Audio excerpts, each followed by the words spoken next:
Hello friends, मेरा नाम है शुभम राव और आप सभी का स्वागत है हमारे नए YouTube channel study with an ITS में। मैं खुद एक एनआईटीएन हूँ और मैं एनआईटी रायपुर से बीटेक हूँ इलेक्ट्रिकल इंजीनियरिंग में। तो जैसा कि आपको पता होगा कि हमारी सीजीपीएससी एसीएफ एग्जामिनेशन की पर्यावरण सब्जेक्ट की लगातार वीडियो सीरीज चल रही है। अगर आपने लेक्चर्स नहीं देखे हैं तो आप ऊपर जाइए आई बटन पर, आपको वीडियो का लिंक मिलेगा, आप लिंक पर टैप करके उन वीडियोज़ को देख सकते हैं। इसके अलावा मैंने सीजी व्यापम के कंप्यूटर सब्जेक्ट का 21 वीडियो का कंप्लीट पैकेज बना दिया है। अगर आपको वो वीडियो देखने हैं तो आप ऊपर जाइए आई बटन पे, आपको वीडियो का लिंक मिलेगा, आप लिंक पे टैप करके उन वीडियोस को भी देख सकते हैं। इसके अलावा हमारे यूट्यूब चैनल का प्लेलिस्ट आप कंपलसरी चेकआउट करिए। उसमें मैंने अलग अलग सब्जेक्ट के अलग अलग प्लेलिस्ट बना दिए हैं जहाँ से आप उनको आसानी से देख सकते हैं। ठीक है, जिन सज्जनों को मुझसे सीजीपीएससी प्रीलिम्स, सीजी व्यापम एवं सीजीपीएससी मेंस के लिए ऑनलाइन एवं ऑफलाइन क्लासेस के माध्यम से पढ़ना है वो स्क्रीन में दिए हुए नंबर पे कांटेक्ट कर सकते हैं। ठीक है, अभी प्रीलिम्स की बैच चालू हो गई है, मेंस की अभी चालू नहीं हुए, तो जिनको ज्वाइन करना है वो कर सकते हैं। मार्केट रेट से बहुत ही कम कीमत पर 10,000 रुपये सीजीपीएससी प्रीलिम्स और सीजी व्यापम के लिए 7,000 रुपये में ये पैकेज उपलब्ध है। मैं पढ़ाऊँगा और ये कोई ऑनलाइन आपको वीडियो अपलोड करके नहीं दी जाएगी, लाइव पढ़ाया जाएगा, तो आप क्वेश्चन भी कर सकते हैं।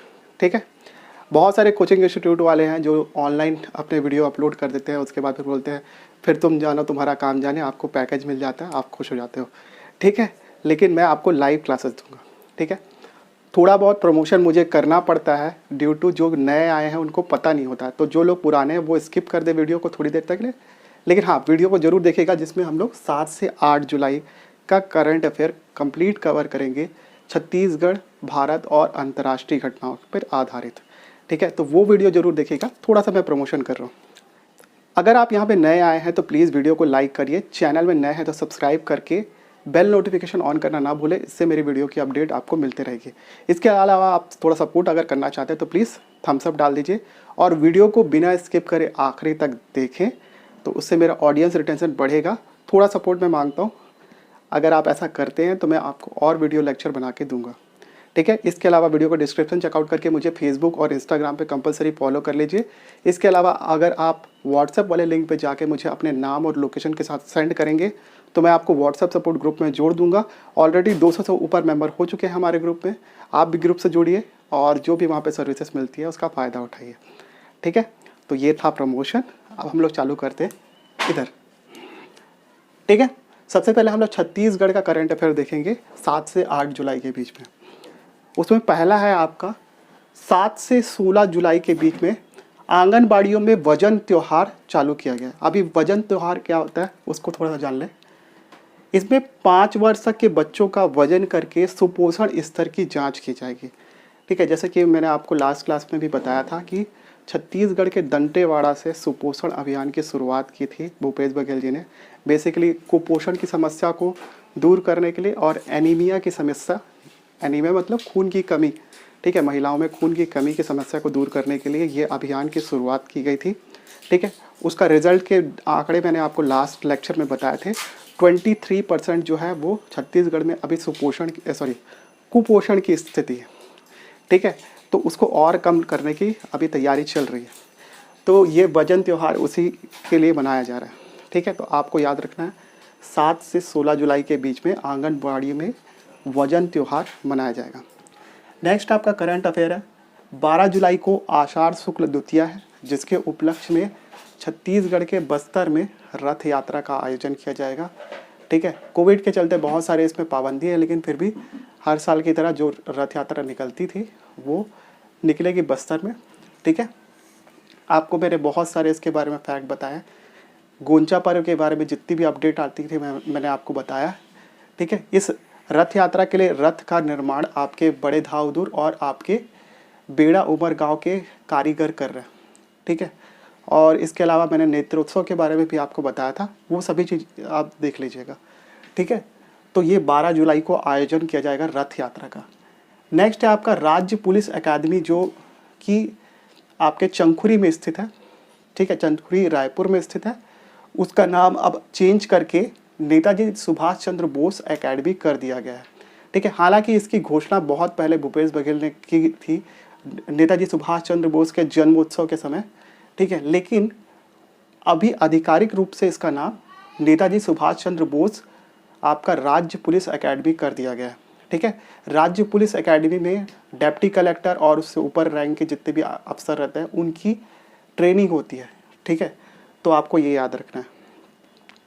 नेक्स्ट है आपका public health foundation of India की तरफ से छत्तीसगढ़ को एक्सीलेंस इन मेंटल हेल्थ का अवार्ड दिया गया है, ठीक है।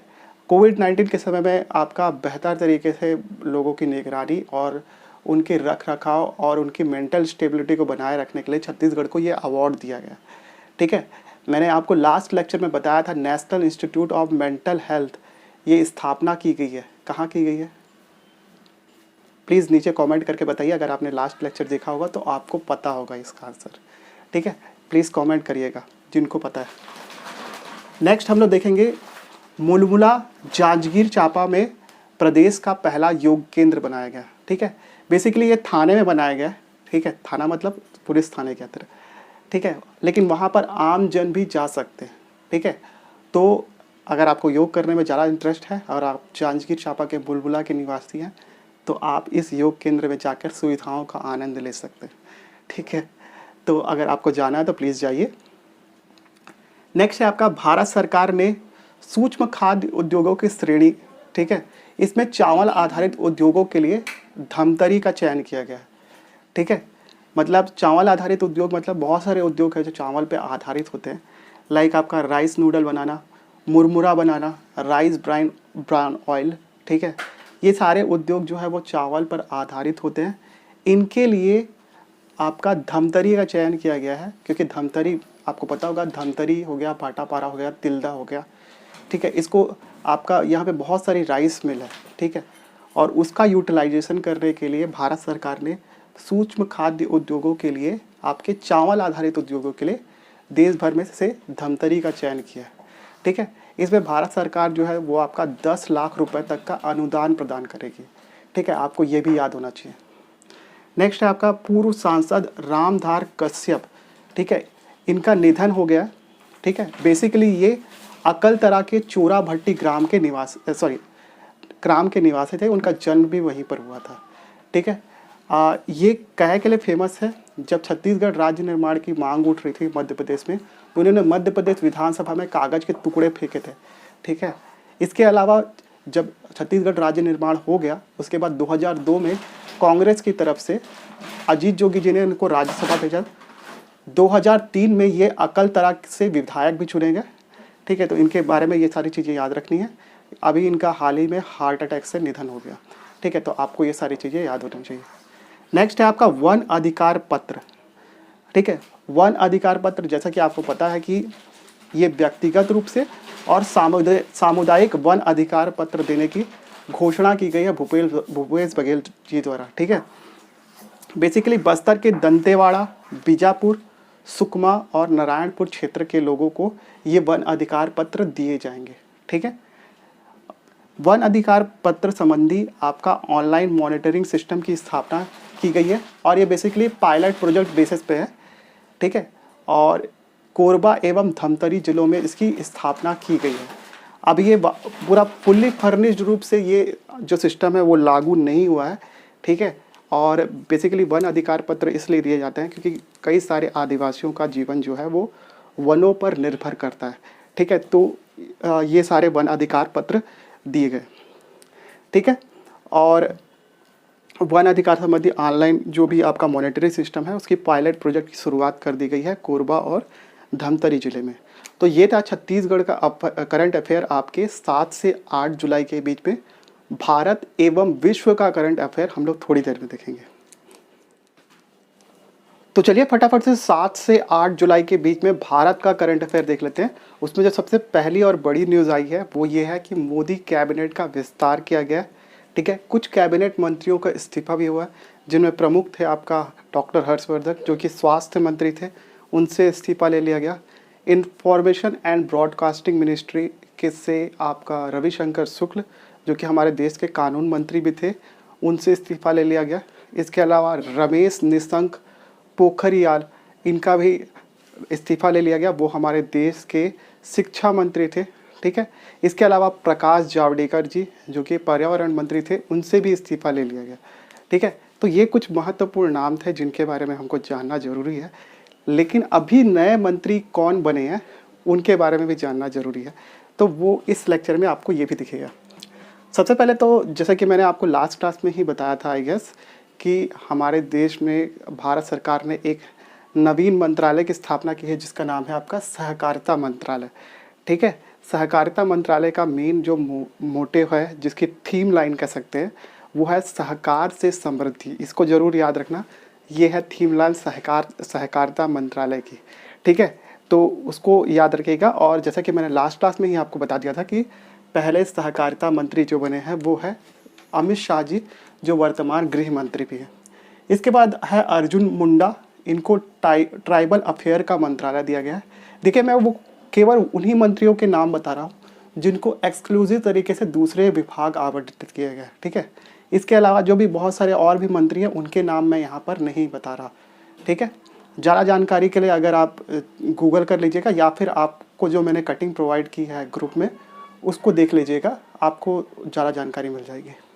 फिलहाल तो वो देखिए जिसमें जो कि एक्सक्लूसिवली दूसरों को आवंटित किए गए हैं, जो नवीन विभाग, वो मैं बता रहा हूँ। धर्मेंद्र प्रधान जी, इनको एजुकेशन, स्किल डेवलपमेंट और एंटरप्रेन्योर विभाग दिया गया है। पहले आई गेस जो पेट्रोलियम प्रोडक्ट से रिलेटेड जो भी अफेयर्स थे धर्मेंद्र प्रधान जी के पास थे। ठीक है, प्रकाश जावड़ेकर जी हमारे देश के शिक्षा मंत्री भी थे शायद तक। अब इनको एजुकेशन डिपार्टमेंट दे दिया गया है। ठीक है, तो आपको ये जानना ज़रूरी है। सर्बानंद सोनोवाल, जो कि बेसिकली आपके क्या कहना चाहिए, असम के पूर्व मुख्यमंत्री थे। अभी हेमंत बिस्वा शर्मा को असम का मुख्यमंत्री बना दिया गया और सर्बानंद सोनोवाल को आपका केंद्र सरकार में बुला लिया गया।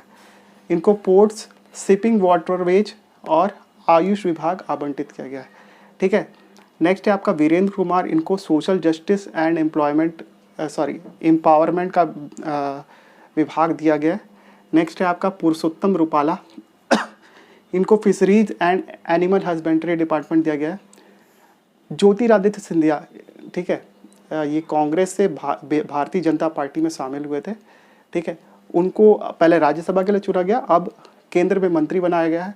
सिविल एविएशन डिपार्टमेंट, जो कि ज्योतिरादित्य सिंधिया जी के जो डैड थे माधवराव सिंधिया जी, वो कांग्रेस की जब सरकार थी तब उसमें ये डिपार्टमेंट संभालते थे। अनफॉर्चुनेटली उनकी एयर दुर्घटना में मृत्यु हो गई। अब ज्योतिरादित्य सिंधिया को सेम डिपार्टमेंट आवंटित किया गया है बीजेपी की सरकार में। ठीक है, अश्वनी वैष्णव जी को रेलवे विभाग दिया गया है। ये पीयूष गोयल के पास ये विभाग था, जिनको अश्वनी वैष्णव को आवंटित किया गया है। पशुपति कुमार पारस, ठीक है, जैसे कि आपको पता है कि रामविलास पासवान जी का निधन हो गया। ठीक है, और उनकी जो पार्टी थी एलजेपी, उसमें भी दरार पड़ गई है, क्योंकि पशुपति पारस और जो भी उनके सहयोगी थे वो भारतीय जनता पार्टी के साथ रहना चाहते थे, जबकि चिराग पासवान जी थे वो भारतीय जनता पार्टी के साथ गठबंधन में नहीं रहना चाहते थे। ठीक है, तो वो अलग अब उनके पार्टी में क्या हो रहा है वो तो उनका पर्सनल मैटर है। बट अब पशुपति कुमार पारस, जो कि आपके बीजेपी में मतलब एलजेपी का जो मेन धड़ा है, ठीक है, उसके सुप्रीमो बनाया गया है और उनको फूड प्रोसेसिंग डिपार्टमेंट दिया गया है, जो कि रामविलास पासवान जी का डिपार्टमेंट था। ठीक है, ये उनके बेसिकली भाई हैं, मतलब चिराग पासवान के चाचा। किरण रिजिजू जी को लॉ एंड जस्टिस का विभाग दिया गया है, जो कि आपका पहले रविशंकर प्रसाद के साथ था, उसको किरण रिजिजू को आवंटित किया गया है। ये हमारे देश के पहले खेल मंत्री भी थे। ठीक है, अब उनका प्रमोशन कर दिया गया और उनको लॉ एंड जस्टिस डिपार्टमेंट दिया गया है। ठीक है, मनसुख मंडाविया, ठीक है, health and family welfare department इनको दिया गया है, जो कि डॉक्टर हर्षवर्धन के पास था, उनसे इस्तीफा ले लिया गया। इसके अलावा केमिकल एंड फर्टिलाइजर का डिपार्टमेंट भी इनको दे दिया गया।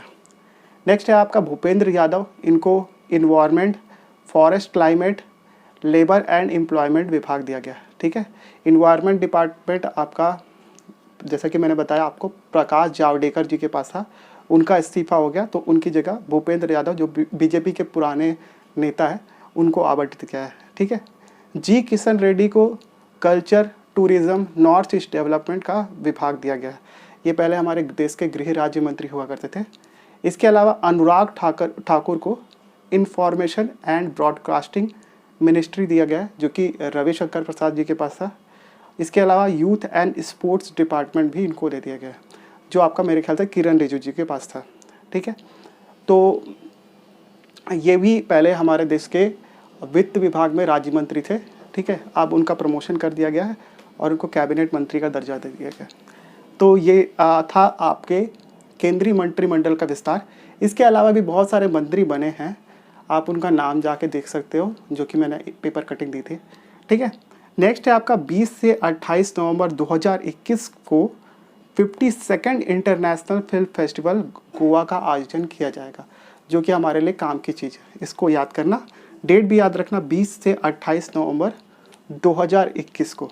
ठीक है, नेक्स्ट है आपका 594 किलोमीटर की गंगा एक्सप्रेस वे का निर्माण किया जा रहा है उत्तर प्रदेश में, और वो उत्तर प्रदेश के मेरठ के बिजौली से प्रयागराज के जूड़ापुर दांदू गांव तक ये एक्सप्रेस वे रहेगा। ठीक है, 594 किलोमीटर का 8 लेन का ये एक्सप्रेस वे निर्माण किया जा रहा है आपके उत्तर प्रदेश में। नेक्स्ट है आपका मत्स्य सेतु ऐप डेवलप किया गया है। बेसिकली ये आपके मत्स्य पालन, पशुपालन एवं डेयरी विभाग द्वारा ये ऐप लॉन्च किया गया है। ठीक है, इसमें बेसिकली आपके मीठे पानी में जो मत्स्य प्रौद्योगिकी है उसको बढ़ावा देने के लिए इस ऐप को लॉन्च किया गया है। ठीक है, तो आपको ये याद होना चाहिए। इसके बाद याद रखिएगा ढिमसा कम्युनिटी रेडियो केंद्र। बेसिकली ये क्या है, 1 से 5 तक की कक्षा वाले आदिवासी छात्रों को, ठीक है, रेडियो कम्युनिटी सेंटर के माध्यम से पढ़ाया जाएगा। ठीक है, ताकि उनमें शिक्षा का प्रचार एवं प्रसार हो सके। ठीक है, और ये बेसिकली ये जो योजना है आपके कोरापुट उड़ीसा में संचालित की जा रही है। ठीक है, कई सारे आदिवासी अंचल के लोग हैं जो स्कूल नहीं जा पाते, उनके लिए एक कम्युनिटी सेंटर बनाया गया है। आपको ये याद रखना है, ढिमसा कम्युनिटी रेडियो सेंटर, और इसके बारे में चीज़ें याद रखनी है। तो ये था भारत का कुछ करंट अफेयर। इसके बाद जो मेन करंट अफेयर आपके दिलीप कुमार जी की मृत्यु हो गई है, और उससे ज़्यादा जुड़े हुए बाकी सारे तथ्य हम लोग थोड़ी देर में देखते हैं। तो चलिए कुछ और करंट अफेयर भारत का देख लेते हैं। उसमें सबसे पहले है आपका दिलीप कुमार जी की मृत्यु हो गई है, जो कि 98 साल के थे। ठीक है, मुंबई में इनकी मृत्यु हो गई है, और बेसिकली ये प्रोस्टेट कैंसर से पीड़ित थे। ठीक है, दिलीप कुमार जी का जो जन्म हुआ था वो पेशावर में हुआ था, और इनका ओरिजिनल नाम मोहम्मद यूसुफ है। ठीक है, इनको पाकिस्तान ने अपना सबसे बड़ा सिविलियन ऑनर निशान-ए-इम्तियाज भी दिया है। ठीक है, तो ये काफ़ी ज़्यादा पॉपुलर एक्टर थे। ठीक है, इनको उपनाम से जाना जाता है, जैसे कि ट्रेजेडी किंग, इनको ट्रेजेडी किंग भी बोला जाता है। इसके अलावा खामोशी का मास्टर भी बोलते हैं। ठीक है, तो आप याद रखिएगा ये दोनों उनके उपनाम। ठीक है, 1954 में जो सबसे पहला फिल्म फेयर अवार्ड दिया गया था बेस्ट एक्टर का, उनको प्राप्त करने वाले अभिनेता कौन थे? दिलीप कुमार जी थे। ठीक है, 1994 में इनको दादा साहब फाल्के अवार्ड दिया गया। ठीक है, जो कि भारतीय सिनेमा में लाइफ टाइम अचीवमेंट के लिए ये पुरस्कार दिया जाता है। ठीक है, एक भारतीय अभिनेता के रूप में सबसे अधिक फिल्म पुरस्कार प्राप्त करने वाले अभिनेता का Guinness book of world record इनके नाम पे है। ठीक है, इसके अलावा दिलीप कुमार जी शाहरुख खान के साथ सबसे ज़्यादा बार फिल्म फेयर अवार्ड जीतने वाले एक्टर हैं। ठीक है, इसके अलावा 2006 में इनको राष्ट्रीय फिल्म पुरस्कार में लाइफ टाइम अचीवमेंट का अवार्ड दिया गया था। इसके अलावा 2015 में भारत का दूसरा बड़ा नागरिक सम्मान पद्म विभूषण इनको प्रदान किया जा चुका है। ठीक है, तो ये काफ़ी बड़ी पर्सनैलिटी थी। मेरे ख्याल से मैंने उनकी एक ही मूवी देखी है जिसका नाम है कर्मा। ठीक है, इसके अलावा मैंने इनकी मूवी नहीं देखी है, लेकिन सब लोग बोलते हैं बहुत बड़े एक्टर थे। तो हाँ, ज़रूर हो सकते हैं एक्टर। मैं जब देखूंगा तो बता दूंगा आपको। फ़िलहाल तो मेरे पास उतना समय नहीं बचता है मूवी देखने का, फिर भी जब भी देखूंगा तो मैं आपको बताऊंगा ज़रूर इनके बारे में। ठीक है, तो ये इनके बारे में सारी चीज़ें आपको पता चल गई। आप इनको ज़रूर याद रखिएगा, क्योंकि ये काफ़ी बड़े एक्टर थे, और एक तरीके से कह सकते हैं एक सदी का फिल्म जगत का अंत हो गया। ठीक है, लगभग 60 साल से ऊपर इनका फिल्मी करियर था। ठीक है, तो इतने बड़े एक्टर थे, तो इनसे रिलेटेड क्वेश्चन आपको एग्ज़ाम में पूछे जा सकते हैं। ठीक है, बहुत ज़्यादा प्रोबेबिलिटी है। नेक्स्ट है आपका नेटवार मोरी परियोजना। ये अभी परियोजना काफ़ी हाईलाइट में है, उत्तराखंड के उत्तरकाशी में बनाई जा रही है। ठीक है, टोंस नदी पे बनाई जा रही है जो कि यमुना की सहायक नदी है। तो आप इस परियोजना को जरूर याद रखिएगा, नेटवार मोरी परियोजना। इसके बाद एक जो न्यूज़ काफ़ी ज़्यादा पॉपुलर है और सोशल मीडिया में इसके ऊपर बहुत सारे वीडियो बन रहे हैं, उसको आपको थोड़ा सा जानना है और इसके बारे में पेपर में एक आर्टिकल भी आया था। तो मध्य प्रदेश का बक्सवाहा संरक्षित क्षेत्र जो कि छतरपुर में है, बेसिकली वहाँ पर एक हीरे की माइंस का पता चला है। ठीक है, हीरा मतलब डायमंड। ठीक है, और लेकिन वो जो क्षेत्र है वो इकोलॉजिकल सेंसिटिव एरिया है। अगर हीरे के माइंस के लिए आपका वहाँ के पेड़ों को काटा जाता है तो वहाँ के पारिस्थितिकी तंत्र को काफ़ी ज़्यादा नुकसान पहुँचेगा, ये काफ़ी सारे विशेषज्ञों का मानना है। लेकिन अब सरकार कुछ ना कुछ कर रही है इसके लिए, तो इसके खिलाफ काफ़ी प्रोटेस्ट हो रहा है। तो आपको याद रखना है, बक्सवाहा संरक्षित क्षेत्र जो छतरपुर का है, वहाँ पर हीरे की माइंस का पता चला है। आप इतना याद रखिए। पिंच रेटिंग एजेंसी जो एक रेटिंग एजेंसी है, जैसे मूडीज हो गया, पिंच हो गया और बाकी सारे बहुत सारे, ये सभी विभिन्न देशों के ग्रोथ रेट के बारे में अनुमान लगाते हैं। तो पिंच रेटिंग एजेंसी ने भारत की जो जीडीपी ग्रोथ रेट की वर्तमान चालू वर्ष में, मतलब अभी जो चल रहा है वर्ष, उसमें पहले आंकी थी कि 12.8% से ग्रो करेगा भारत। ठीक है, लेकिन अभी नहीं पता कैसे निकालते हैं ये लोग, बट उन्होंने ये अनुमान लगाया था जिसको घटा के 10% कर दिया गया। ठीक है, ये सारी रेटिंग एजेंसी का जो प्रेडिक्शन है उसके बेसिस पे कई सारे फॉरेन इन्वेस्टर हैं वो भारत में इन्वेस्ट करते हैं। इसलिए इस प्रकार के रेटिंग एजेंसी का जो हमको थोड़ी थोड़ी चीज़ें याद रखनी है। ठीक है, कभी भी एग्जाम में कुछ भी उठा के पूछ देगा, क्या भरोसा। तो आप ये याद रखिएगा। ठीक है, तो ये था 7 जुलाई से लेकर 8 जुलाई के बीच में भारत का करंट अफेयर। इसके बाद कुछ विश्व के करंट अफेयर है जिनको फटाफट से हम लोग देख लेंगे थोड़ी देर में। तो चलिए फटाफट से विश्व का करंट अफेयर देख लेते हैं 7 से 8 जुलाई के बीच में। उसमें सबसे पहला जो करंट अफेयर है वो ये है, ओलंपिक में 472 सदस्यीय दल भेज रहा है ऑस्ट्रेलिया। और मेरे ख्याल से ये विश्व का सबसे बड़ा सदस्यीय दल अभियान है जो कि टोक्यो ओलंपिक के लिए जाएगा। ठीक है, जैसे कि मैंने आपको लास्ट क्लास में भी बताया था कि 23 जुलाई से लेकर 8 अगस्त के बीच में 2021 में टोक्यो ओलंपिक का आयोजन किया जा रहा है। बेसिकली ये आयोजन 2020 में किया जाना था, लेकिन कोविड-19 की वजह से वो आयोजन स्थगित हो गया था। ठीक है, तो आपको ये ऑस्ट्रेलिया के बारे में ये चीज़ें याद रखनी है। इसके बाद है, यूएई ने हाई स्कूल में 94% लाने वाले स्टूडेंट्स को गोल्डन वीज़ा जारी करने का एक नियम बनाया है। ठीक है, गोल्डन वीज़ा बेसिकली जो आपके व्यापारी वगैरह लोग होते हैं उनके लिए जारी किया जाता था कि वो आप यूएई में आके अपना व्यापार कर सकते हैं। लेकिन अभी स्टूडेंट्स के लिए भी गोल्डन वीज़ा जारी करा, मतलब वो दुबई कभी भी आ सकते हैं, वहाँ पर आपका निवास कर सकते हैं। इसके अलावा दुबई में आप अपना उद्योग धंधा जो भी उद्योग धंधा मतलब पढ़ाई वढ़ाई करने के लिए और उसके बाद शिक्षा प्राप्त करने संबंधी चीज़ें अर्जन कर सकते हैं। ठीक है, अब मेरे को ये तो नहीं पता, लेकिन छत्तीसगढ़ बोर्ड में इस बार सभी लोगों के लगभग 95% के ऊपर है। अब उन लोगों को भी दुबई सरकार गोल्डन वीज़ा जारी करेगी या ना करेगी ये मुझे नहीं पता, बट ऐसा उन्होंने अपने यहाँ पे प्रोविज़न लाया है। नेक्स्ट है आपका, सनस्पॉट AR2838 ने विकिरण, सौर विकिरण मतलब सोलार रेडिएशन बहुत तीव्र गति का लॉन्च किया। ठीक है, बेसिकली जो सौर विकिरण होता है, ठीक है, मैं पहले आपको बता देता हूँ कि सन स्पॉट AR2838 क्या है। बहुत सारे सन में बहुत सारे सोलर स्पॉट्स बने हैं जहाँ से आपका रेडिएशन उत्पन्न होता है। ठीक है, उनको अलग अलग नाम दिया गया है। ठीक है, तो उसमें से एक है AR2838। ये नाम का जो सन स्पॉट है वहाँ से तीव्र गति की सौर ज्वाला उत्सर्जित हुई है। बेसिकली ये एक प्रकार का चुंबकीय तूफान होता है। ठीक है, और उसके आने से क्या हुआ, अंटार्कटिक महासागर में रेडियो ब्लैकआउट हो गया। बेसिकली ये जो आपके जो सोलार में रेडिएशन होते हैं जो कि चुंबकीय तूफान से उत्पन्न होते हैं, वो बेसिकली अर्थ की आयनोस्फीयर को प्रभावित करते हैं। ठीक है, आपको पता होगा अर्थ के आयनोस्फीयर में ही आपका रेडियो वेव्स जो होता है वो चलती है।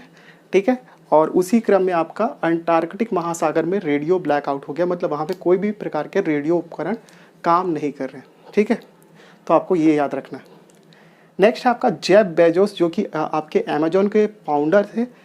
उनकी संपत्ति 15.72 लाख करोड़ के पार हो गई है, जो अभी तक का सबसे उच्चतम स्तर है विश्व में। ठीक है, जेफ बेजोस, जैसे कि मैं आपको पता होगा कि ये सबसे ज़्यादा अमीर व्यक्ति है वर्तमान स्थिति में दुनिया के। ठीक है, अभी इन्होंने अमेजोन के पद को छोड़ दिया है, सीईओ के पद को, और इनकी जगह एंडी जेसी ने ये पद संभाला है। ठीक है, लेकिन फिर भी इनकी संपत्ति इतने लाख करोड़, मतलब सीईओ का पद छोड़ा है लेकिन उसके शेयर नहीं छोड़े होंगे यार। ठीक है, अब ये अमेजन के जो सीईओ हैं वो अंतरिक्ष जाने की भी योजना बना रहे हैं। नासा ने आपका अंतरिक्ष टूरिज़्म के बारे में अपनी सारी व्यवस्था लागू की है। ठीक है, तो जेफ बेजोस भी बोल रहे हैं कि हम, मेरे को भी अंतरिक्ष घूमना है एक बार। ठीक है, तो जा सकते हैं यार, इतना पैसा है तो क्या करेगा, एक बार अंतरिक्ष ही घूम के आ जाए। नेक्स्ट है आपका कोरोना वायरस का एक नया वेरिएंट जिसका नाम है लैम्डा वेरिएंट। ये पेरू जो कंट्री है वहाँ पे फैल गया है, और ये कुछ हमारे देश में जो फैला हुआ डेल्टा वेरिएंट है, उसी के टाइप का बहुत ही डेंजरस वेरिएंट है। ठीक है, तो आपको ये याद रखना है, लैम्डा वेरिएंट जो है पेरू में फैला हुआ। हालांकि मैंने आपको एक पेपर कटिंग दी थी जिसमें मैंने सारे वेरिएंट्स के नाम और उनका जो जीनोम सीक्वेंसिंग नेम है वो सारा भेजा था।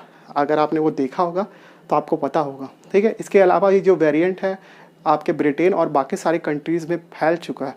ठीक है, भारत में कब आएगा नहीं पता ये, लेकिन जब भी आएगा तो देखा जाएगा। ठीक है, फिलहाल तो यहाँ पर किसी को कोविड का कोई खतरा ही नहीं लग रहा है। आई डोंट नो भाई, आपने देखा होगा मनाली वगैरह की जगह पे कितनी भीड़ है वहाँ पर।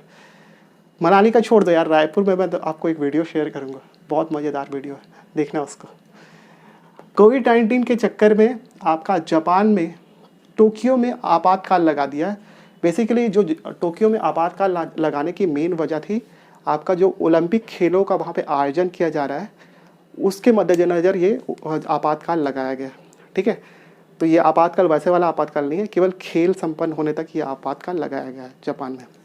ठीक है, तो आज के वीडियो में इतना ही। मैंने आपको सारा चीज़ कवर किया है। 7 से 8 जुलाई के बीच में छत्तीसगढ़ आपका विश्व अंतर्राष्ट्रीय और भारत। ठीक है, ये सारी घटनाक्रम मैंने आपको सब चीज़ें बता दी हैं।